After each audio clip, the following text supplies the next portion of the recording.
Welcome to Penrose Learning, where we make understanding easy.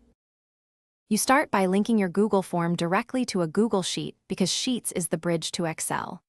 Open the form, go to Responses, and click the green Sheets icon. Choose New or an existing spreadsheet and Accept. Make sure you have edit rights and that the sheet shows clear headers and a timestamp column so data maps predictably.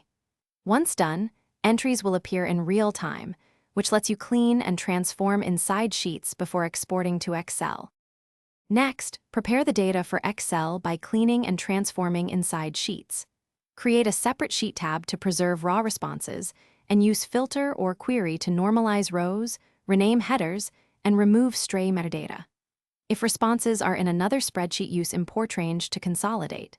Decide whether to download as XLSX for a snapshot, or publish a CSV URL so Excel Power Query can pull live updates. Finally, get the sheet into Excel and finish setup. For a one-time copy, use File, Download Microsoft Excel, XLSX, then open and enable editing so formulas work. For ongoing sync, use Excel Power Query with the published CSV or direct SharePoint/OneDrive file and set a refresh schedule. Make sure table formatting is applied in Excel for stable imports. If things go wrong, check sharing permissions and re-establish IMPORTRANGE or republish the CSV. That usually fixes missing updates or empty refreshes.